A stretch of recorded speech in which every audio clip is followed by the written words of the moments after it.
envíame a mí.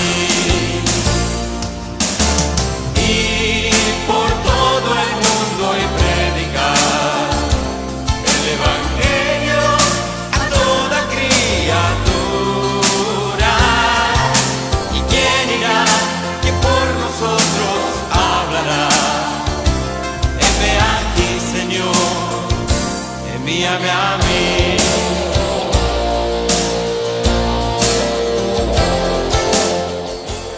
Ahora sí, leamos el pasaje del día de hoy. Mateo capítulo 20, versículos del 1 al 16. Oremos alternativamente como siempre lo hacemos. Comienzo, ¿sí? ¿Está ahí la información? ¿Ya? Porque el reino de los cielos es semejante a un hombre, padre de familia, que salió por la mañana a contratar obreros para su viña.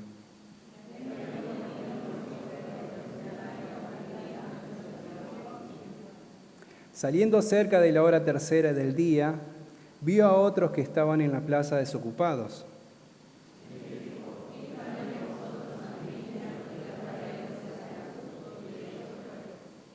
Salió otra vez cerca de la hora sexta y novena e hizo lo mismo.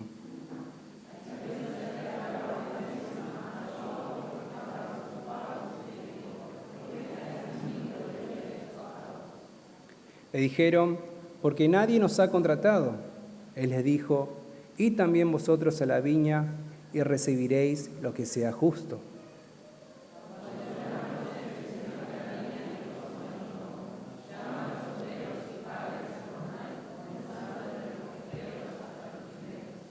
Y al venir los que habían ido cerca de la hora 11, recibieron cada uno un denario.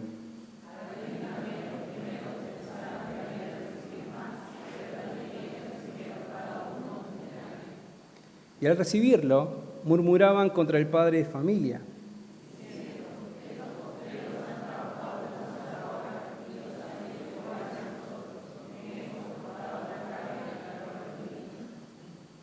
Él respondiendo, dijo a uno de ellos, amigo, no te hago agravio. ¿No conviniste conmigo en un denario?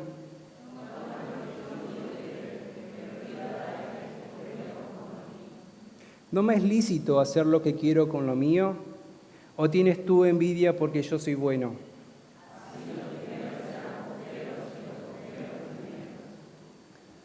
Oremos.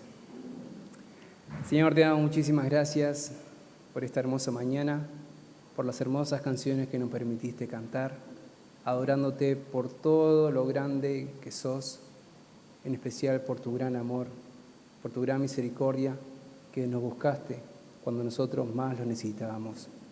Te pido que me acompañes en este momento, en la exposición del mensaje, para que a través de esta palabra todos podamos sentir tu gran bondad en nuestras vidas. Pedimos tu Espíritu Santo para que sea Él quien ministre nuestros corazones. Pedimos todo esto agradeciéndote en el nombre de nuestro Señor Jesucristo. Amén. Leamos el versículo clave, me olvidé de leerlo. Versículo 1, ¿sí? ¿Ya? Porque el reino de los cielos es semejante a un hombre, padre de familia, que salió por la mañana a contratar obreros para su viña. Amén. Este mensaje lo titulé El buen señor de la viña. La parábola que nos toca tratar es muy especial, porque Mateo es el único que la relata, pero también porque resulta ser una explicación de algo que Jesús dijo en el capítulo anterior. Si nos vamos al capítulo 19, un joven rico se había ido triste de la presencia de Jesús. Pese a que era alguien que se esforzaba mucho por tener la vida eterna con una vida piadosa, él comprendió que su amor por su riqueza era más grande que su amor por Dios. Es en ese contexto que Pedro le dice a Jesús, he aquí, nosotros lo hemos dejado todo y te hemos seguido. ¿Qué pues tendremos? A lo cual Jesús responde, de cierto os digo que en la regeneración, cuando el Hijo del Hombre se siente en el trono de su gloria, vosotros que me habéis seguido, también os sentaréis sobre 12 tronos, para juzgar a las 12 tribus de Israel. Y cualquiera que haya dejado casas, o hermanos, o hermanas, o padre o madre, o mujer, o hijos, o tierras, por mi nombre, recibirá 100 veces más y heredará la vida eterna. Pero muchos primeros serán postreros y postreros primeros. Muchos primeros serán postreros y postreros primeros. Esto último llama la atención. ¿Cómo es que habrá primeros que serán postreros y postreros que serán primeros? Y es ahí que Jesús trae la parábola de hoy para explicarlo. Que si bien se llama la parábola de los obreros de la viña, se trata más bien del buen Señor de la viña. Porque a través de ella se verá cómo es la bondadosa gracia de Dios para con nosotros y cómo debería ser nuestra actitud. Primera parte, bondadosa contratación. Jesús comienza su parábola diciendo, porque el reino de los cielos es semejante a un hombre, padre de familia, que salió por la mañana a contratar obreros para su viña. Como vemos, la historia comienza hablando de un hombre padre de familia, que tenía como propiedad una viña y que esa viña necesitaba ser trabajada. Para quien no sepa qué es una viña, porque puede ocurrir que alguien no sepa, estamos hablando de aquel lugar donde se hallan plantados los árboles de uvas, también conocidos como vides. En estos lugares la tarea es mucha y muy variada. La más conocida es la vendimia, que es la cosecha de uvas. Pero también hay otras tareas que son importantísimas, como la labranza del suelo, el aclareo de racimos, la preparación de los lagares, el pisado de uvas y la poda de sarmientos débiles para el próximo ciclo de cosecha. Que el padre de familia sea dueño de una viña hace notar que era un hombre muy, muy rico, porque no solamente tenía una viña en su hacienda, lo cual requería muchísimo dinero y muchísimo tiempo, sino que tenía una ya funcionando. No por nada salió a contratar obreros para trabajarla.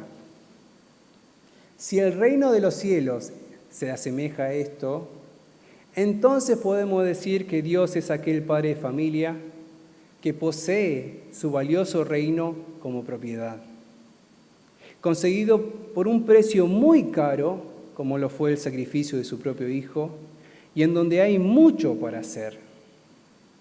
Ya al pensar en nuestra iglesia, nosotros podemos dimensionar esta verdad. Esta iglesia es apenas una parcela de la viña de Dios. Y aún así, es innegable lo mucho que se hace para su conservación. Si esto es así en esta pequeña parcela, ¿cuánto más en toda la viña espiritual de Dios? Es en este contexto que Dios llama obreros para trabajarla, pero con una importante aclaración por hacer. En realidad, no es Dios el que necesita de nosotros para tal labor. Él bien podría hacer las cosas sin esfuerzo y con resultados más que sublimes y perfectos. A su vez, Dios dispone de sus mismos ángeles, quienes tienen mayores capacidades que nosotros y quienes podrían hacer mejores tareas que nosotros. Pero con todo eso, y solo por su gran bondad, Dios nos concede el honor de tener el mejor de los trabajos que pudiéramos tener. ¿Quién de nosotros no anheló alguna vez un muy buen trabajo? Creo que todos, ¿no? Todos anhelamos un muy buen trabajo. Pero a diferencia de los que ofrece este mundo, Dios ofrece uno eternamente glorioso. En ese sentido, más que necesitar Dios de nosotros somos los que necesitamos ese trabajo. ¿No lo creen? Esto se verá clarísimo en los versículos que siguen. Volviendo a la historia de la parábola, el dueño de la viña procede a buscar obreros y lo hace saliendo por la mañana. Al decir esto, Jesús se está metiendo en esta historia a un grupo social completamente diferente al del acaudalado hacendado. ¿Quiénes eran? Los jornaleros. Este grupo social, los jornaleros, no solamente eran diferentes porque fuera una clase pobre de la sociedad, sino porque su situación solía ser más crítica que la de los esclavos. Los jornaleros solo vivían de contrataciones temporales, es decir, contratos que muchas veces era de una sola jornada, de 6 a 18 horas, y que no permitía perfeccionamiento en las habilidades. A su vez, la mejor paga que podían recibir era de 1 denario, que aunque para esos tiempos era lo justo, solo cubría las necesidades de un día. Eso significa que los jornaleros vivían el día a día, con la incertidumbre de no saber si iban a tener trabajo al día siguiente. Y si no lo tenían, se iban a las plazas de mercado antes del amanecer para ojalá ser nuevamente contratados por otra persona. Seguramente este fue el contexto del primer grupo de obreros que encontró el dueño de la viña. Aquellos hombres estaban necesitados de que alguien los contratara, porque de esa manera podían una vez más llevar el pan a su casa. Y como dice el versículo 2, habiendo convenido el hacendado con esos obreros en 1 denario, los envió a su viña. ¿Cómo habrán estado aquellos hombres por la contratación? Muy contentos, ¿no es así? Con esto ya podemos ver de cómo nosotros somos los que necesitamos ser llamados por Dios para su viña. Pero aún hay más. El dueño de la viña no solo sale a contratar personal antes de la madrugada, sino que vuelve a salir a distintas horas para seguir contratando jornaleros. El versículo 3 dice que sale cerca de la hora tercera, versículo 5, cerca de la hora sexta y novena, y versículo 6, cerca de la hora 11. En términos actuales, el padre de familia había salido nuevamente cerca de las 9 de la mañana, cerca del mediodía, cerca de las 3 de la tarde y por último, cerca de las 5, cuando solo faltaba 1 hora para que termine la jornada. A diferencia de los primeros contratados, el señor de la viña no convino con ellos en 1 denario, sino lo justo. Eso era esperable, porque no iban a trabajar todo el día y porque a fin de cuentas ellos necesitaban trabajar. Cualquier dinero sería mejor que nada, ¿no es así? Con esto cabe preguntarnos, ¿por qué salió varias veces el dueño de la viña a contratar personal? La respuesta natural es que necesitaba obreros. Hizo mal los cálculos y por eso tuvo que salir continuamente. Esa es una de las respuestas que se da. Pero eso no parece cuadrar con el relato del pasaje. Si recordamos la situación del segundo grupo contratado, el dueño de la viña vio que estaban en la plaza desocupados. Eso dice en el versículo 3. Es decir, estaban quietos y sin poder sacar provecho a las horas que iban pasando. Lo mismo sucedía con los demás que fueron contratados después. De hecho, el último grupo de ellos, hallándoles que estaban desocupados, les dijo: ¿por qué estáis aquí todo el día desocupados? A lo cual responden en el versículo 7 que nadie los había contratado. Ante esta respuesta, y considerando que el día estaba terminando, el hacendado tranquilamente podía decirles que fueran a su viña al día siguiente. Total, ya no había mucho por hacer ese día. Si decía eso, no dejaba de ser compasivo, a la vez que racional, porque estaba ayudando a su prójimo al mismo tiempo que estaba cuidando sus ganancias. Sin embargo, contra todo pronóstico, también les dijo a estos jornaleros: id también vosotros a la viña y recibiréis lo que sea justo.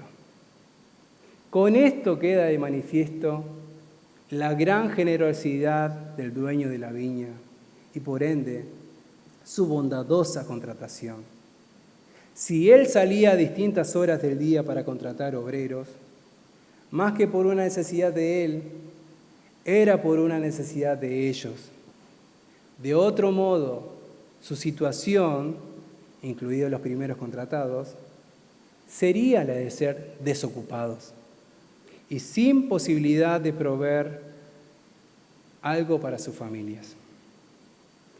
Esto que acaba de decir Jesús es realmente maravilloso sobre el reino de Dios, porque no solamente Dios llama a los obreros para trabajar en su prestigiosa viña espiritual, sino que lo hace a diferentes horas, para que nadie se pierda esa excelente oportunidad.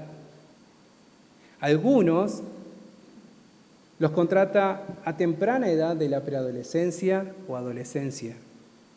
A otros los contrata a la hora de su juventud, entre los 20 y 30 años. A otros, un poquito de más edad, pero igualmente jóvenes, los contrata a los 40 y 50 años. Y por último, a los más jóvenes de todos, a nuestros ancianos, Dios los contrata igualmente, aun cuando solo falta una hora para que termine su jornada. En el plano terrenal, los ancianos son los menos requeridos para el mundo laboral, ¿no es así? Y para muchos, no son más que una carga para la sociedad. Pero para el reino de Dios son muy valiosos. Gracias a Dios por nuestros ancianos, porque vemos en ellos que aun con su edad son muy útiles en la obra redentora. Pero eso es cierto también en todos nosotros.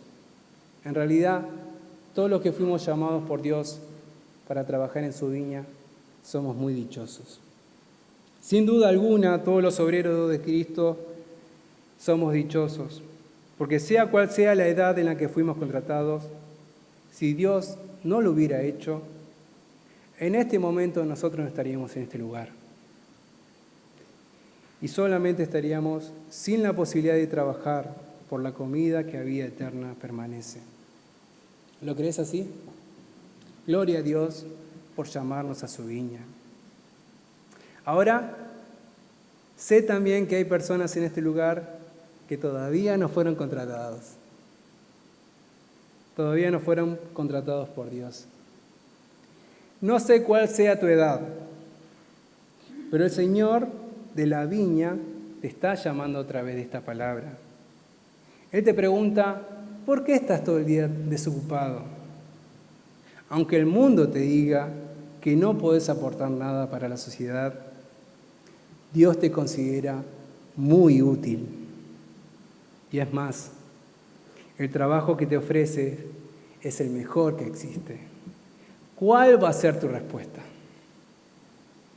En resumen, en esta primera parte podemos ver la bondadosa contratación de Dios, porque lo hace a diferentes horas del día, sin importar las condiciones que reunamos como personas, y todo para que tengamos el honor de trabajar en su distinguida viña.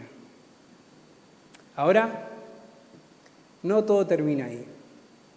Lamentablemente, hay un peligro en el que podemos caer como obreros, porque por más que recibamos una bondadosa contratación y aceptar eso como una gran verdad, podemos caer en el error de dejar de verla así. Segunda parte, bondadosa paga. El sol se había ido, la jornada de trabajo había terminado. Entonces el dueño de la viña le dice a su mayordomo, versículo 8, llama a los obreros y págales el jornal, comenzando desde los postreros hasta los primeros. El hacendado efectivamente era hombre de palabra, quería cumplir con su parte, pero el modo en que quiere cumplirlo resulta llamativo, porque no quiere que se comience por los primeros, como naturalmente se hacía, sino por los últimos. ¿Por qué? Evidentemente, algo inusual iba a ocurrir. Para sorpresa de todos, versículo 9, al venir los que habían ido cerca de la hora 1/10, los que solo trabajaron 1 hora, recibieron cada uno 1 denario. Esto que pasó fue una terrible humba. Nadie podía creer lo que estaba ocurriendo. Seguramente todos estaban de fiesta por la gran generosidad del hacendado. Los últimos jornaleros, obviamente, porque recibieron mucho más de lo que trabajaron. Pero lo más felices de todos, creo que fueron los primeros jornaleros. Porque si los últimos trabajaron 1 sola hora y recibieron 1 denario, ¿cuánto más ellos? 1, 2, se sacaron la lotería. Sin embargo, versículo 10 dice que al venir también los primeros, quienes estaban ilusionados por recibir más, también ellos recibieron cada uno 1 denario. Con esto podemos ver otra cosa grandiosa del reino de Dios. Y es que Dios da a todos sus obreros la misma remuneración de vida eterna, aun cuando el trabajo que se realizó fue pequeño. Tenemos que recordar a uno de los ladrones que estaba crucificado junto a Jesús. No sé si recuerdan la historia del ladrón al lado de Jesús. Él había dedicado toda su vida siendo un criminal.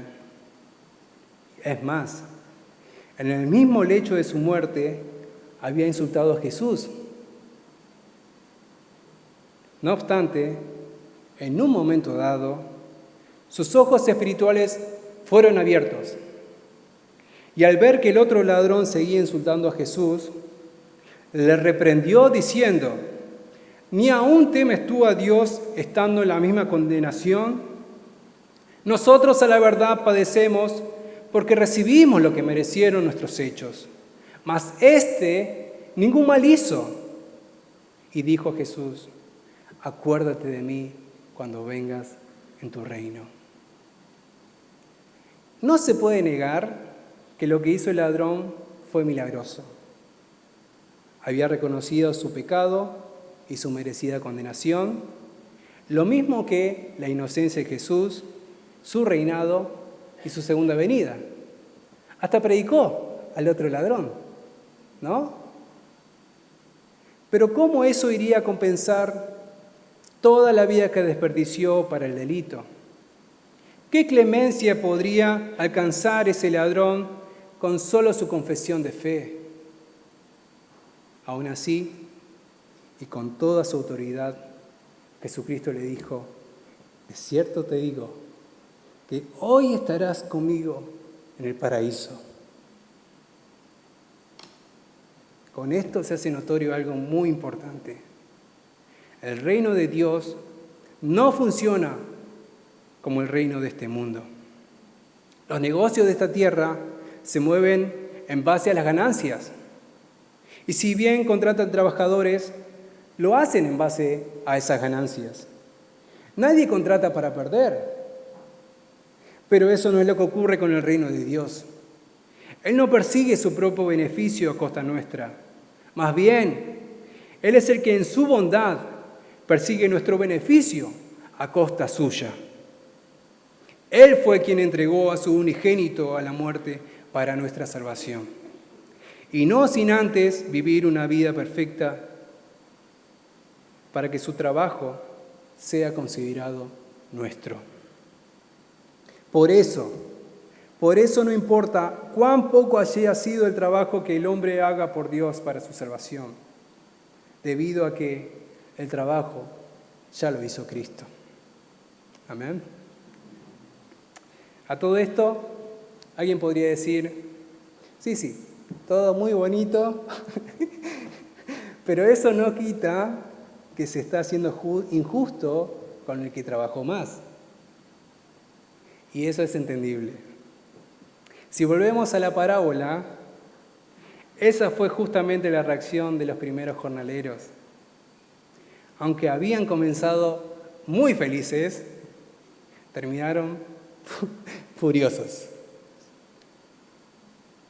Sin entender el corazón del padre de familia, al pagar a todos por igual, y sin detenerse a ver que a fin de cuentas era un perjuicio suyo, aquellos hombres comenzaron a murmurar contra él y le dijeron: estos postreros han trabajado una sola hora y los has hecho iguales a nosotros, que hemos soportado la carga y el calor del día.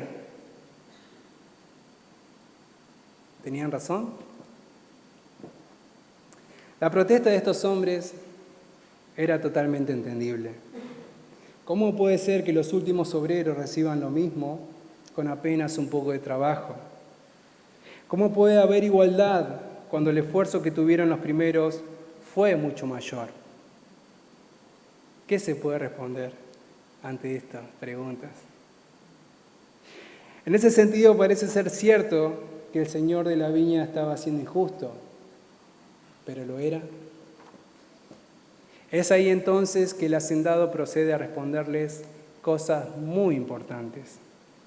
En primer lugar, apela a su trato justo. Versículos 13 y 14 dice que respondiendo, dijo a uno de ellos: amigo, no te hago agravio. O en otras versiones bíblicas, no estoy siendo injusto con vos. ¿No conviniste conmigo en un denario? Toma lo que es tuyo y vete. A la luz de estas palabras, no había motivo para que aquellos hombres se sintieran tratados injustamente. Ellos fueron los que aceptaron el precio de su trabajo por un denario. Y como el hacendado estaba cumpliendo con lo convenido, no les estaba debiendo nada. Ahora, en segundo lugar, el dueño de la viña no solamente estaba apelando a su trato justo, sino también a su derecho.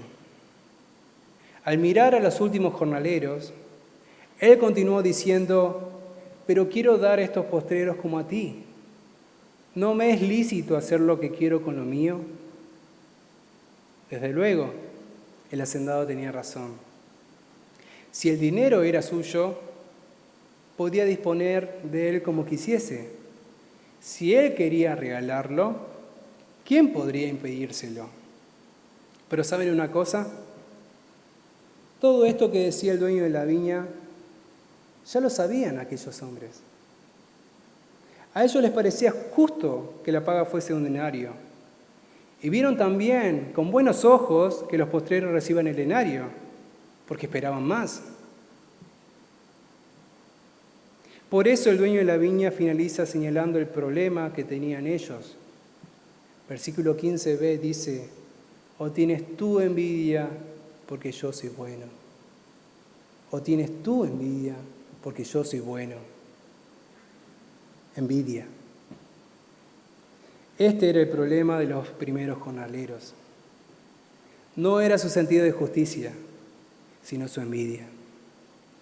Si los últimos no recibían el denario, ellos nunca habrían protestado.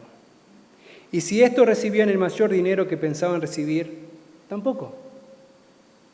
El gran problema de los primeros jornaleros era que el dueño los iguale, que los iguale cuando ellos siempre debían tener la mejor consideración. Y ese es el problema que todos nosotros como cristianos podemos caer.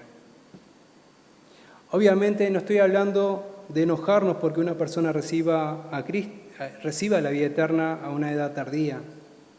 De hecho, nosotros nos gozamos profundamente cuando escuchamos que el familiar de un hermano recibe a Cristo en su corazón. Por fin recibe a Cristo en su corazón.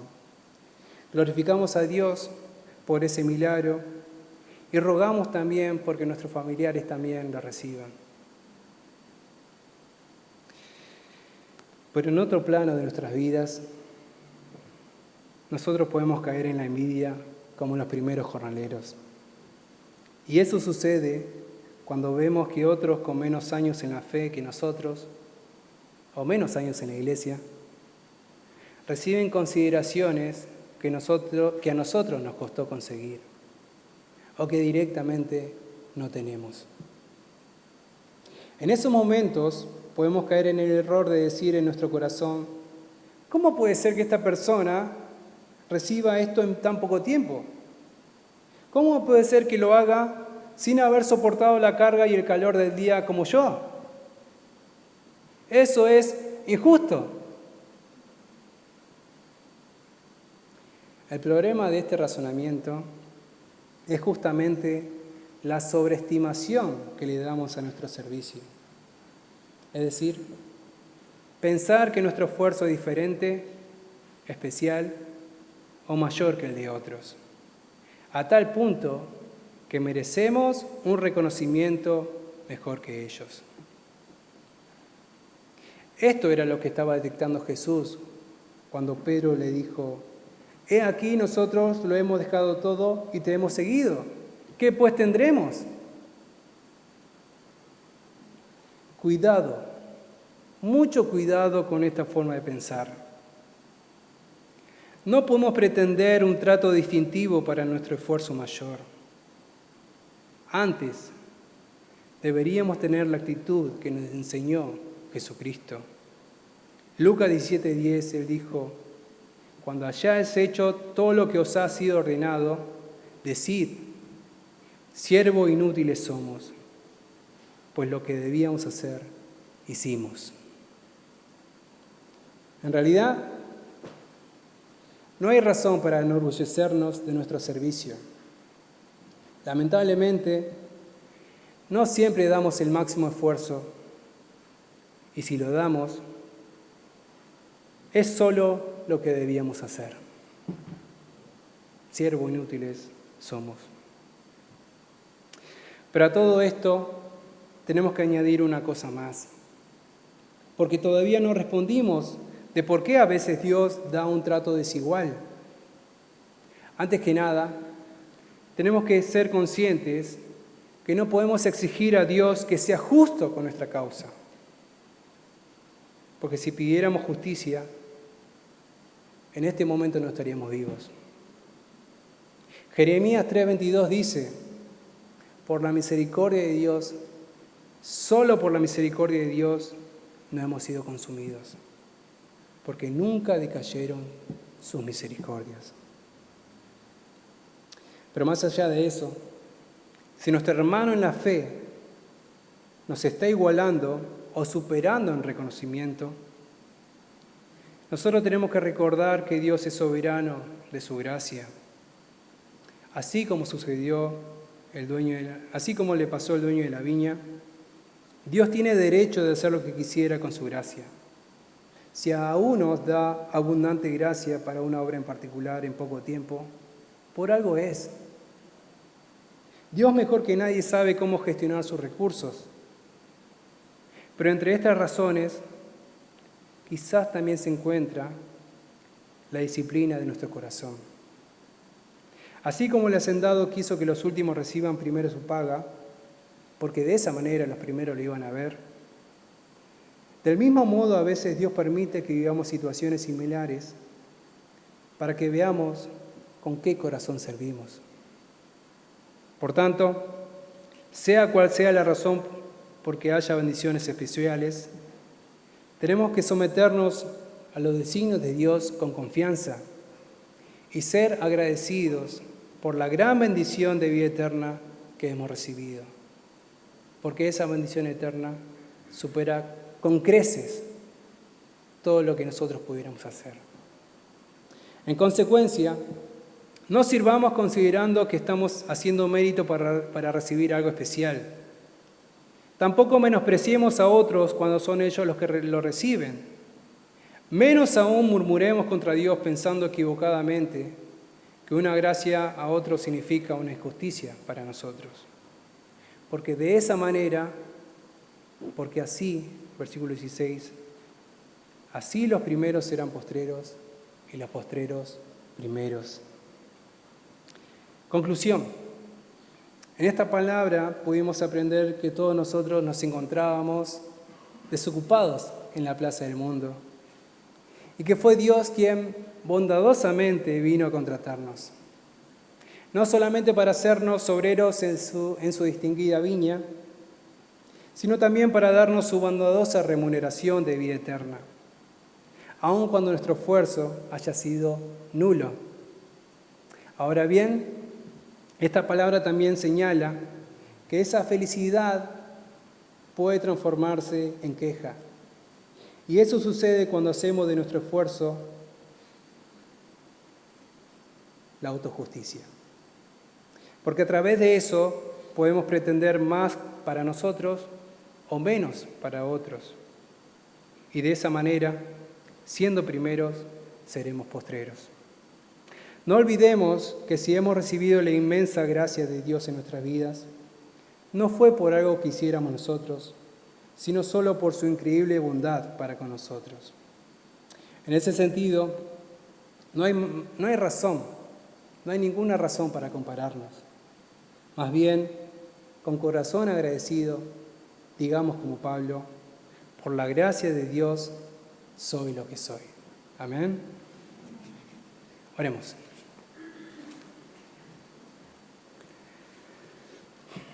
Señor, te damos muchísimas gracias por esta palabra, porque a través de ella nosotros podemos ver cuán grande es tu bondad para con nosotros. Nosotros evidentemente estábamos en la plaza de este mundo desocupados, sin esperanza y sin Dios.